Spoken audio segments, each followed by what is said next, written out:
Welcome back, students and faculty. This is your source for news from the campus to the world. Coming from our studio in Alumni Hall for the main channel. This is a Today, Tonight, and Tomorrow show.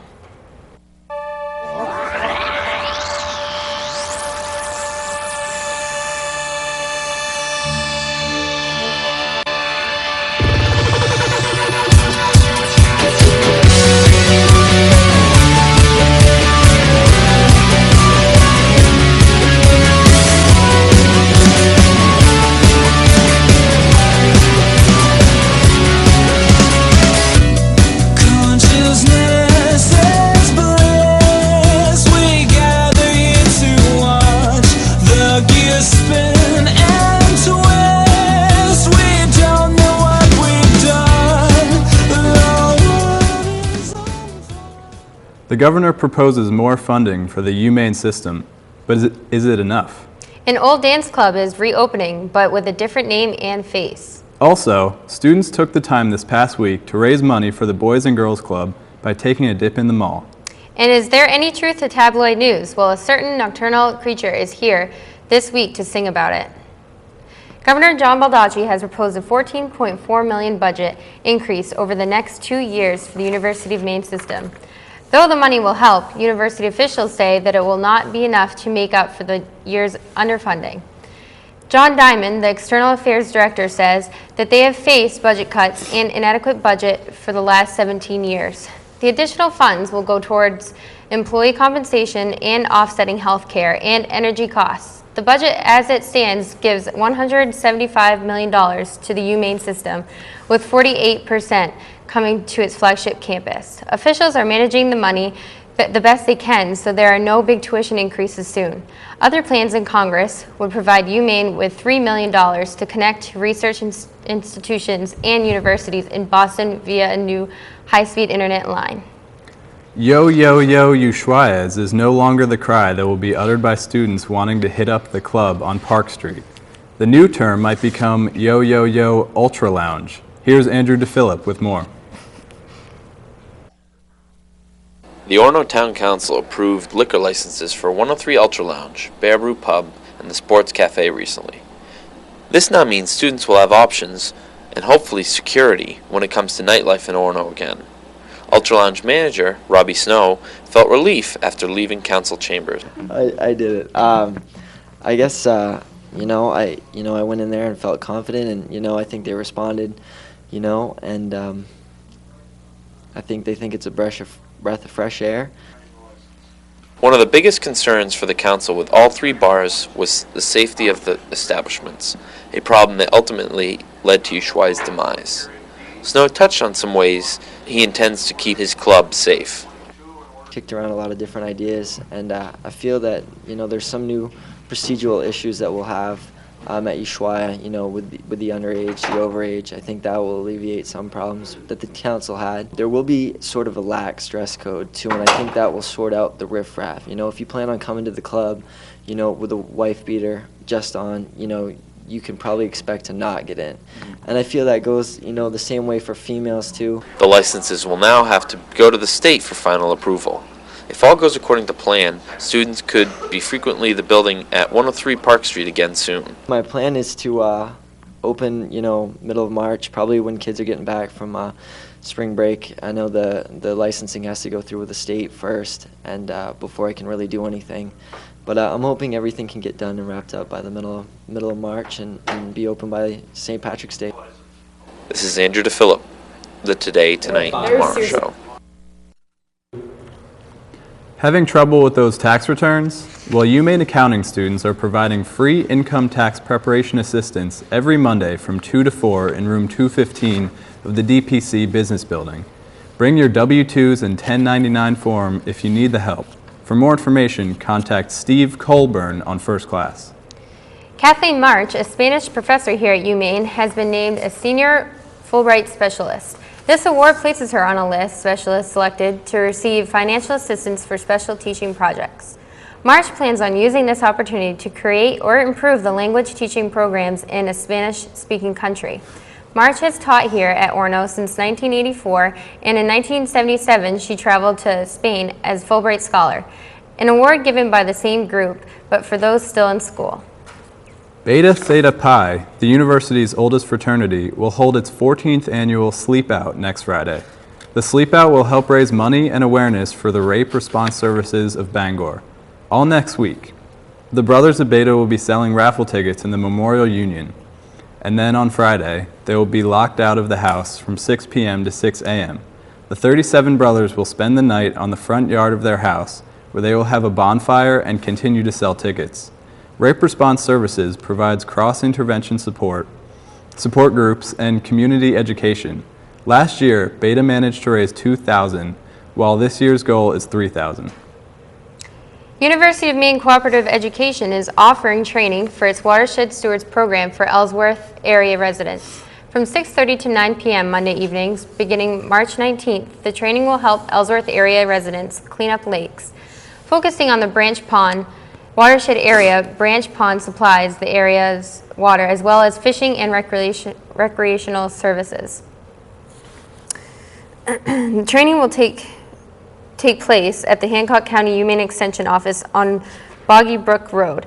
The Watershed Stewards Program provides training to help citizens recognize threats to their lakes, as well as the tools to reduce or eliminate those threats. For more information, call 800-8707-270. The registration deadline is March 12th. And coming up next on 3T, we'll have sports and weather and see how a cold tub of water can raise money for local children.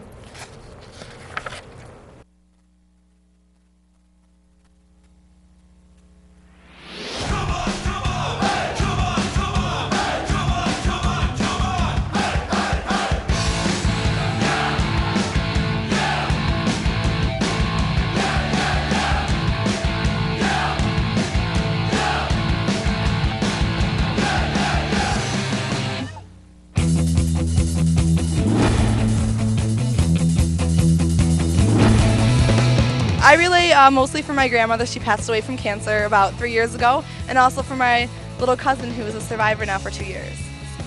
I saw this event and I asked the members of the Philippine Student Association if they wanted to do it, and we got a lot of volunteers, a lot of people interested. I am a survivor of stage 3 melanoma 2 years ago. My little sister, she had leukemia. She's been 8 years in remission now, and she was actually part of the survivor lab here. She's here with us.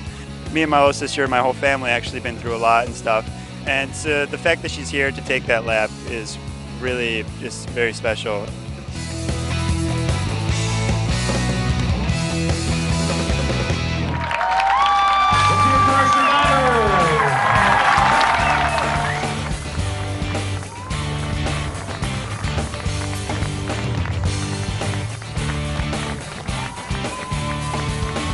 I am a 7-year survivor of cancer. It's powerful taking that first survivor lap because it just makes you, no matter how far away, you're still a cancer survivor, and it just really reminds you of what you've been through and how far you've made it from there. It's really nice to see all this. In Maine, opiate addiction is becoming an increasing concern, and Bangor is taking another step forward in the fight against addiction. It was announced last week that another methadone clinic is expected to open in Bangor, while there are only 7 across the whole state. Bangor is about to open up its 3rd clinic, and no one is surprised, since this area has the highest level of opiate addiction in the nation. The nearest clinic, Acadia Hospital, is housing 700 patients, while there are almost 100 more on the waiting list. The new clinic will open on Down Road and expects to treat 200 people in its first year.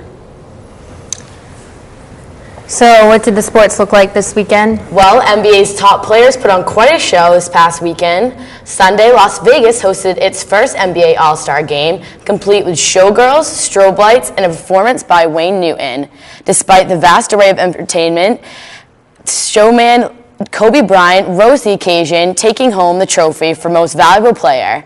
Bryant scored 31 points during the game and finished off a high note with a reverse dunk in the last 30 seconds. He led the West to a 153-132 victory over the East, forcing them into a 2-year losing streak. Bryant last won that Star MVP in 2002 in his hometown in Philadelphia. After the game, Bryant joined basketball legends Julius Erving, Michael Jordan, Dominique Wilkins, and Vince Carter as judges for the dunk contest. Bryant said mingling with the legends is something he'll remember forever. And last Friday, the University of Maine's men's hockey team was defeated 6-5 by Boston College. Maine had 2 goals, each from Billy Ryan and Michel Levier, and 1 goal by Josh Soares. Maine started off strong as Ben Bishop blocked the 5 shots on goal on the Eagles' power play during the first period. The Eagles got on the board first with a goal by Matt Price, but Billy Ryan evened it up at the end of the first period. A turnover in the front of the Maine net caused the Eagles to pull ahead 3-2. Maine tried another power play but was unable to tie the game, and Boston College held the lead from 4-2 at the end of the second period.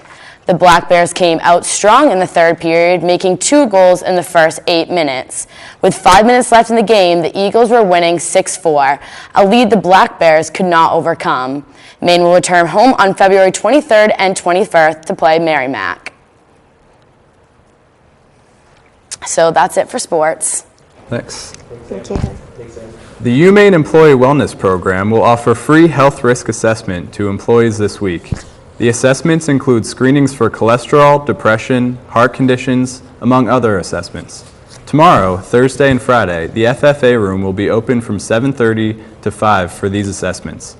All results are confidential, and to schedule an appointment, contact Paulette Furland on First Class. Last week, a group of students took a dip in the mall to raise money. Andrew Eldred has more. Swimming isn't the most common winter pastime in Maine, but UMaine fraternities and sororities put on their swimsuits and gathered together this past Saturday for a quick afternoon dip. The incentive? Raising money for the Boys and Girls Club of the Penobscot Nation. Panhellenic Council President Michelle Morneau organized this freezing but warm-hearted and uplifting event. All of the Greeks involved, fraternities and sororities, and they just got, sponsorship, or people pledged them to be able to jump into the pool. We had an excellent turnout, a lot of support, and a lot of Greeks that came in and took a dip. The verdict? Cold but successful. Absolutely, I went in my boxers because I forgot my bathing suit, and it was probably a bad idea, but it was fun. Because we've never done it, so anything is a success, and every little money, every little bit helps. So I'm Andrew Eldridge for the Today, Tonight, and Tomorrow show. And Paul Rusesabagina, the hero in the film Hotel Rwanda, is scheduled to speak tonight to kick off Human Rights Week. Rusesabagina is known for saving the lives of over 1,000 refugees during the Rwandan genocide by granting them shelter in the hotel he managed, while 1 million others were murdered.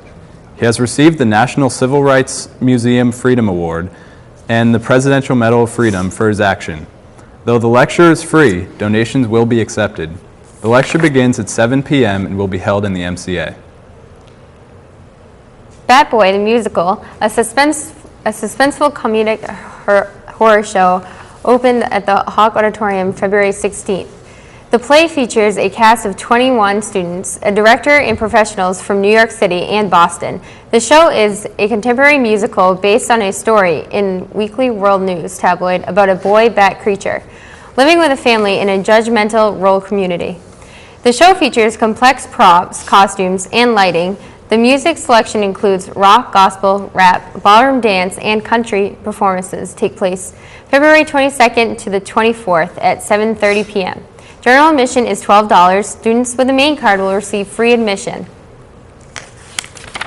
So, Mr. Nickerson, what's going on in the weather?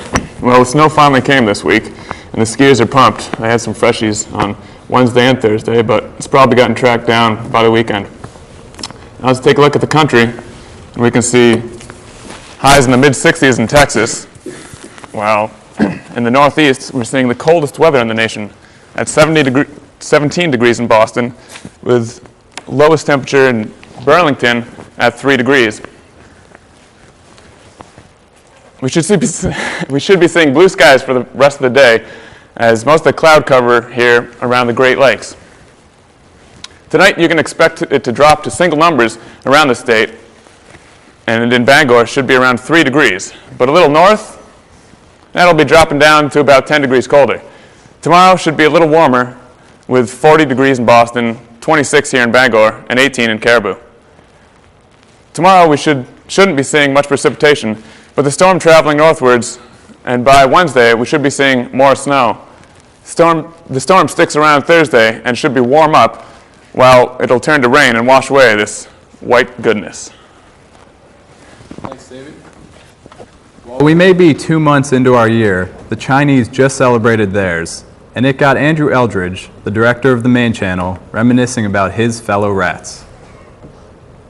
The year 2007 is said to be the year of the fire boar, according to the Chinese. And while people bearing children during this era are supposedly going to have happy and honest children, I can't help but reflect at my side, the wood rat, in the wonderful year of 1984. Rats, like any creatures, have two sides. We have great leadership skills and are highly ambitious and are pretty versatile. Rats are typically the leaders of many corporations and governments around the world. However, our other side deals with our critical and cunning ability to manipulate people and play mind games to get ahead in the world. We are said to be motivated by the almighty dollar and world domination. Some famous historical rats are North Korean dictator Kim Jong-il, Richard Nixon, Nazi war criminal Alois Brunner, and of course, Eminem. So as I finish my college education and enter the real world in hopes of obtaining a job in the field of television, I can't help but think of all the rest of the rats that I have and will encounter in the future. The past agreements and many disagreements I've had with my rat friends and colleagues can only make me a better person when I graduate. So to all my 1984 rats out there, keep up the good work of setting your goals high and continue to work hard on your manipulation and cunning ability. And if I could offer one piece of advice to all the non-rats out there, just make sure to stay out of our power-hungry ways. I'm Andrew Eldridge. So are you afraid of rats? Not particularly, but I'm a bunny man myself. Yeah, I'm a cute rabbit, I guess, not a rat like Andrew. Well, that's all the news we have for you today. Tune in next week when we'll have the latest news on campus. Thank you and have a good day.